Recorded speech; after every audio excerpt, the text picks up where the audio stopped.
महालक्ष्मी च विद्महे विष्णुपत्नी च धीमहि तन्नो लक्ष्मी प्रचोदयात् தனம் தரும் கல்வி தரும் ஒரு நாளும் தளர்வறியா மனம் தரும் தெய்வ வடிவும் தரும் நெஞ்சில் வஞ்சமில்லா இனம் தரும் நல்லன எல்லாம் தரும் அன்பர் என்பவர்க்கே கனம் தரும் பூங்குழலாள் அபிராமி கடை கண்களே. ஓம் நமச்சிவாய. மேன்மைகள் சைவநீதி விளங்குக உலகமெல்லாம்.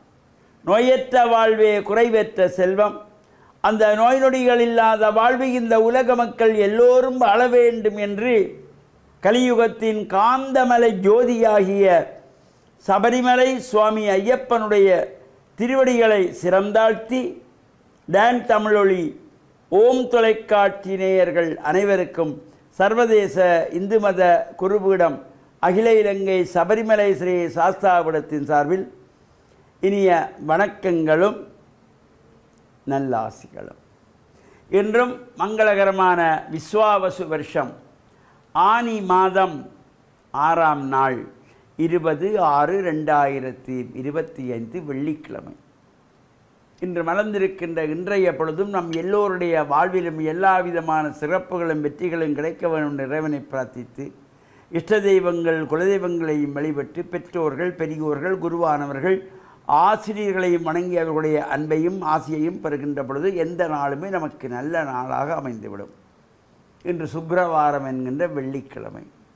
சைவ சமயத்தவர்கள் ஆசாரசீரராக அதிகாலையில் எழுந்து ஸ்நான அனுஷ்டானங்கள் முடித்து வீட்டிலே சுவாமி அறையிலே மஞ்சள் தண்ணீர் தெளித்து சாம்பிராணி தூவமிட்டு தீபங்களை ஏற்றி வைத்து மலர்கள் பறித்து சுவாமி படங்களுக்கு சாத்தி பிரார்த்தனை செய்ய வேண்டும். வீட்டிலே உள்ள அம்மா காலையில் எழும்பி நேரத்தோடு ஸ்நானங்களெல்லாம் நிறைவு செய்து பாத்திரங்களெல்லாம் கழுவி வைத்து பால் காய்ச்சி அதிலே அந்த பால் சுவாமி படங்களுக்கு ஒரு கிண்ணத்திலே கல்கண்டு போட்டு நைவேத்தியம் செய்தால் அந்த வீட்டிலே லக்ஷ்மி வந்து குடிக்கொள்வாள். இது காலங்காத்தால் இறை நாமக்களை பாடக்கூடியவர்கள் பாடலாம், ஸ்தோத்திரங்களை பாடலாம், கந்தட்டி கவசத்தை பாராயணம் செய்யலாம், அபிராமி அந்தாதியை ஒரு நாளைக்கு ஒரு பாடல்கள் பாடலாம், அல்லது சிவபுராணத்தை பாராயணம் செய்யலாம். எது நமக்கு முடிகிறதோ அவற்றையெல்லாம் எதுவே நமக்கு முடியலையா ஓம் நம சிவாய ஓம் நம சிவாய ஓம் நம சிவாய 108 தரம் சொல்லி பாருங்கள். அந்த இடத்திலே சாநித்தியம் வந்து சேரும். அந்த ஒலிகளுக்கு அவ்வளவு சக்தி இருக்கிறது, வைப்ரேஷன். அந்த ஈர்ப்பு சக்திகள் ஒவ்வொரு ஒலிகளுக்கும் இருக்கிறது, ஒவ்வொரு ஒலிக்கும் சக்தி இருக்கிறது. அதனால் இறைவன் ஓசை ஒலியலாம் ஆனாய் போற்றி என்று போற்றப்படுபவர். இறைவன் இசையின் வடிவமாக இருப்பவன், ஓசையின் வடிவமாக இருப்பவன், ஒளியின் வடிவமாக இருப்பவன், நாதத்தின் வடிவமாக இருப்பவன், வேதத்தின் வடிவமாக இருப்பவன். அருணகிரிநாத சுவாமி அழகாக சொல்வார், இந்த இறைவன் எப்படி எப்படி எந்தெந்த வடிவங்களெல்லாம் இருப்பான். நாதவிந்து கலாத்தி நமோ நமோ வேத மந்திர ஸ்வரூபா நமோ நமோ. நாதவிந்து நாத வடிவாக இருப்பவன், வேத வடிவாக இருப்பவன், பிந்து வடிவாக இருப்பவன், ஒளியின் வடிவாக இருப்பவன், ஒளியின் வடிவமாக இருப்பவன், ஓசையின் வடிவமாக இருப்பவன். அந்த இறைவனை நாம் இந்த இல்லங்களிலே, அதனால தான் முன்னைய காலத்திலே நம் முன்னோர்கள் ஒரு புதுமனை கட்டுகின்ற பொழுது சுவாமி அறை தாய் அறை என்று முதலிலே சுவாமி அறைக்குத்தான் அங்கே வேலை முடித்து இந்த குடிபுறலிலேயெல்லாம் சிறப்பான பூஜைகள் வழிபாடுகள் செய்வதற்கு முன்பாகவே சுவாமி அறையைத்தான் முதலிலே செய்து கொள்வார்கள். அவ்வாறு ஒரு முக்கியத்துவம் இந்த வெள்ளிக்கிழமையிலே. லக்ஷ்மி கடாட்சம் நமக்கு நிறையணுமா? வீட்டில் முதல்ல வீட்டிலே கோயிலாக வச்சுக்கோங்க, வீட்டை துப்புரவாக இருங்கோ, லக்ஷ்மி ஓடி வந்து உட்கார்ந்துருப்பா. அப்படி இல்லையா, காலங்காத்தால் 7 மணிக்கு தான் எழும்புவோம், எழும்புகிற போதே கையடக்க தொலைபேசியோடு தான் எழும்புவோம், அம்மாவும் அப்படி தான், பிள்ளையும் அப்படி தான், மருமகளும் அப்படி தான், பேரப்பிள்ளைகளும் அப்படித்தான் என்று சொன்னால் அந்த வீட்டில் காலையில் எழும்பி சாமி கும்பிட்றதில்லை, குளிக்கிறதில்லை, சாமி படத்துக்கு பூ வைக்கிறதில்லை, சாம்பிராணி போடுறதில்லை, வேத மந்திரங்களோ தேவார திருவாசகங்களோ இசை பாமாக்களோ சிவபுராணமோ பாடுவதில்லை என்றால் அந்த வீட்டில் லக்ஷ்மி மகாலட்சுமி இடத்தை விட்டு ஓடிடுவாளாம்.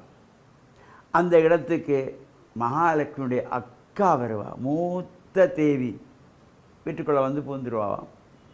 அந்த நிலை நமக்கு இல்லாமல் லக்ஷ்மி கடாட்சம் நிறையவனங்களுடைய வீடு என்ற நல்ல எண்ணத்தோடு வெள்ளிக்கிழமை மட்டுமல்ல, தினமுமே நாம் இந்த வீட்டிலே சாம்பிராணி தூபமிட்டு தீபங்கள் ஏற்றி வழிபாடு செய்து பாருங்கள்.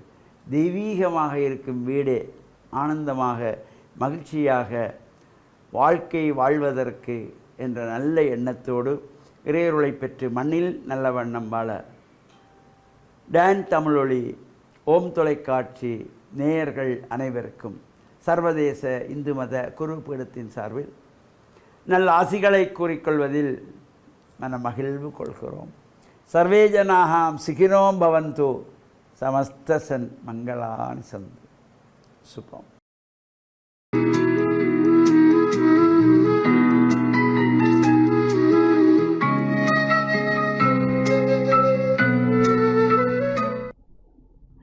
இறை இயேசுவில் என் அன்பு நெஞ்சங்களே, கிறிஸ்தவ நற்சிந்தனை வேளையில் உங்களை சந்திப்பதிலே எனக்கு மிக்க மகிழ்ச்சி.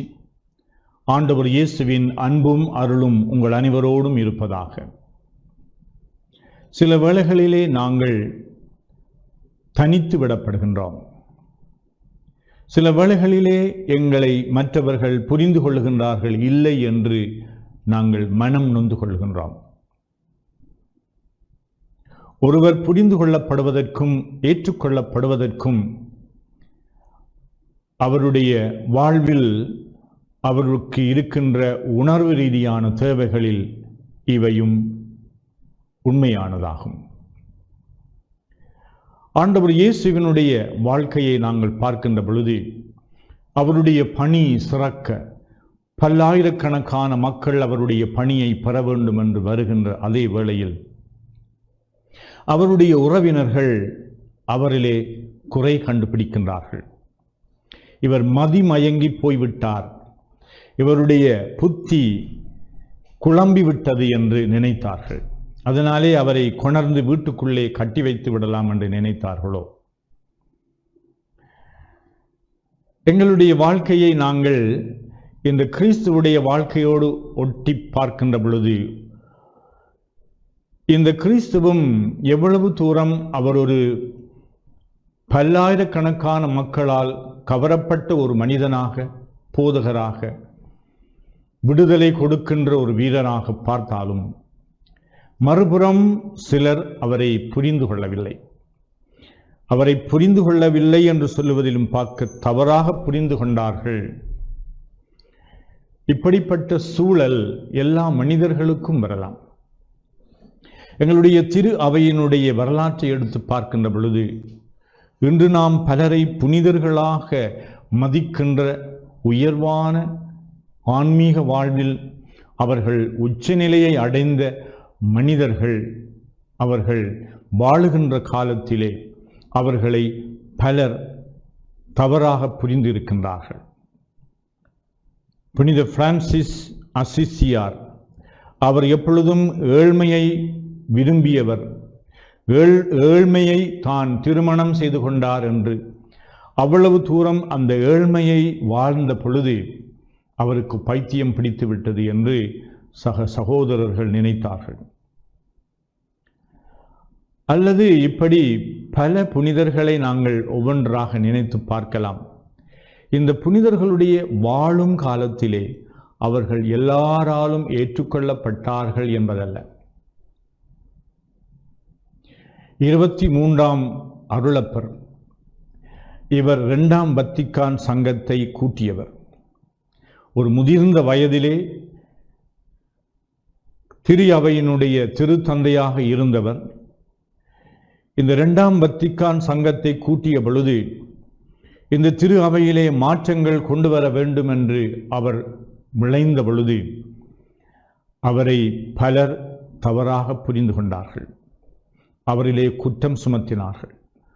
சும்மா இருக்கின்ற, ஒழுங்காக இருக்கின்ற, அமைதியாக இருக்கின்ற இந்த திரு அவையை குழப்பிவிட்டார் என்று சிலர் குற்றம் கண்டுபிடித்தார்கள். ஆனால் கால ஓட்டத்திலே அவருக்கு இறைவனுடைய கரம் அவரோடு இருந்தது.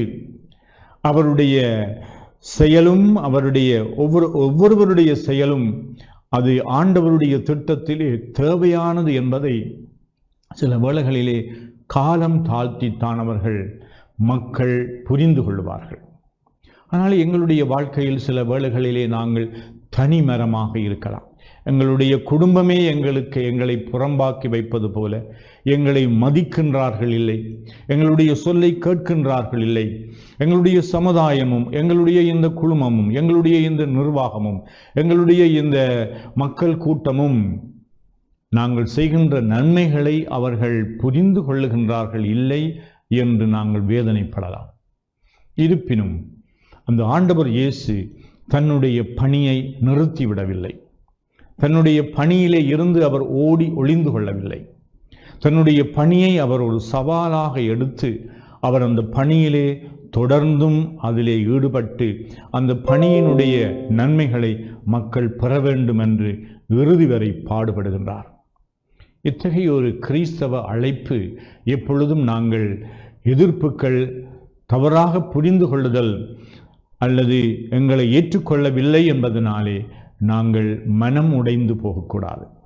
தொடர்ந்தும் இது இறைவனுடைய சித்தம், இதுதான் நான் செய்வது நன்மை என்று நான் ஆராய்ந்து பார்க்கின்ற பொழுது மற்றவர்கள் ஏதாவது ஒரு அபிப்பிராயத்தை, தங்களுடைய கருத்துக்களை எங்களுக்கு சொல்லுகின்ற பொழுது, அவர்கள் பார்க்கின்ற விதங்களை நாங்கள் ஆராய்கின்ற பொழுது சில வேளைகளிலே அவற்றிலே இருந்து நாங்கள் நல்ல பாடத்தை படிக்கலாம்.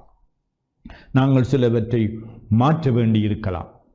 இருப்பினும் நாங்கள் செய்கின்ற நன்மையை ஒரு நாளும் நாங்கள் நிறுத்திவிடாமல் தொடர்ந்தும் இந்த நன்மையிலே நாங்கள் நன்மையை செய்கின்ற நல்ல மனிதர்களாக, இந்த சமூகத்திலே நல்ல விதைகளை விதைக்கின்றவர்களாக, இந்த சமூகத்திலே அவர்களுக்குரிய நல்ல செய்தியை கூறுகின்றவர்களாக, இந்த சமூகத்தினுடைய தேவைகளை நிறைவு செய்கின்ற தாராள சிந்தையுள்ள நல்ல மனிதர்களாக, நல்லெண்ணம் கொண்ட மனிதர்களாக, இந்த அமைதியை ஏற்படுத்த வேண்டுமென்றால் போரும் யுத்தமும் வன்முறையும் மக்கள் மத்தியிலே குழப்பங்களும் இருக்கின்ற பொழுது நல்ல மனம் படைத்தவர்கள் சிலர் இந்த சமூகத்திலே இருக்கத்தான் வேண்டும்.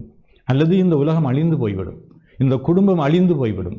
ஆகையினாலே எங்களுடைய நல்ல மனதை மீண்டும் நாங்கள் கட்டி எழுப்பி நன்மைத்தனத்தை விதைக்கின்ற நல்ல மனிதர்களாக நாங்கள் வாழ வளர இறைவன் நமக்கு அருள் பாலிக்க வேண்டும் என்று இந்த வேளையிலே நான் மன்றாடி நிற்கின்றேன். ஆமேன்.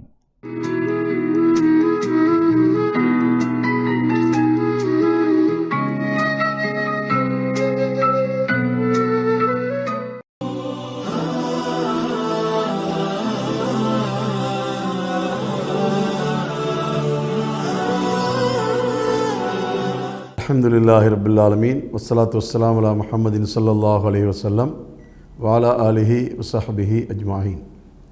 அன்புள்ள நேயர்களே, சகோதரர்களே, இன்றைய காலை பொழுதிலே உங்களை சந்திப்பதில் மகிழ்ச்சி அடைகிறேன். நமது நாள் உதயமாகின்ற போது நல்ல மனதுடையவர்களாக, நல்ல பண்பாடுள்ளவர்களாக நாம் நமது நாளை தொடங்கி வைக்க வேண்டும். இன்றைய நாளில் நான் உங்களுக்கு சொல்ல வருகின்ற ஒரு நற்செய்தி என்னவென்று சொன்னால், நாம் எப்பொழுதும் உண்மை பேசுகின்றவர்களாக இருக்க வேண்டும். உண்மையாளர்கள் எப்பொழுதும் சமுதாயத்திலே மேம்பட்டவர்களாக, கண்ணியமடைந்தவர்களாக இருப்பார்கள் என்பதில் நமக்கு எந்த சந்தேகமும் இல்லை. எல்லா சமயங்களும் உண்மை பேசுதல் என்பதை வலியுறுத்துகின்றனவாக இருக்கின்றன என்பது நம்மெல்லோருக்கும் தெரியும். அந்த வகையிலே இஸ்லாத்தை பற்றி எடுத்துச் சொல்வதானால், நமது நபிகள் நாயகம் ஸல்லல்லாஹு அலைஹி வஸல்லம் அவர்கள் சொல்லியிருக்கின்றார்கள், உமக்கு பாதகம் ஏற்பட்டாலும் கூட நீ உண்மையே உரைக்க வேண்டும் என்று சொல்லியிருக்கின்றார்கள். அந்த வகையிலே அவர்களால் பயிற்சி அளிக்கப்பட்ட தோழர்கள் அனைவரும் உண்மை பேசுகின்றவர்களாக இருந்தார்கள் என்று வரலாறு நமக்கு சொல்கின்றது. அது மாத்திரமல்ல, உண்மை பேசியதால் அந்த சமுதாயத்தில் ஏற்பட்ட மிகப்பெரிய மாற்றங்களை எல்லாம் நாம் வரலாறுகளிலே காணக்கூடியவர்களாக இருந்து கொண்டிருக்கின்றோம். திருமறை குர்ஆனும் கூட வக்கூனு மஅஸ்ஸாதிகீன், நீங்கள் உண்மையாளர்களோடு இருங்கள் என்று சொல்லுகின்றது. அதனால் நமது பிள்ளைகளை நாம் சிறு பருவத்திலிருந்து வளர்த்தெடுக்கும் போது, பயிற்சி கொடுக்கின்ற போது அவர்கள் உண்மை உரைக்கின்றவர்களாக இருக்கக்கூடியவர்களாகவே அவர்களுக்கு நாம் பயிற்சி கொடுக்க வேண்டும். நாம் எந்த காரணம் கொண்டும் நமது பிள்ளைகள் உண்மைக்கு மாறான இந்த செய்திகளையும் பேசுகின்றவர்களாக இருக்கக்கூடாது. அதனால் சமுதாயத்திலே உயர்வும் கண்ணியமும் மேம்பாடும் நமக்கு உண்மை பேசுதலை கொண்டு ஏற்படுகின்றது என்பதை நாம் நம்பிக்கை கொள்ள வேண்டும். உண்மை பேசுவதால் சமுதாயத்திலே அமைதியும் சமாதானமும் நல்லுறவும் ஏற்படும் என்பதில் எந்தவிதமான சந்தேகமும் இல்லை. அத்தகைய சமுதாயத்தவர்களாக நம் அனைவரையும் வல்ல இறைவன் ஆக்கி அருள்வானாக. ஆகிர் தஅவானா அனில் ஹம்துலில்லாஹி ரப்பில் ஆலமீன்.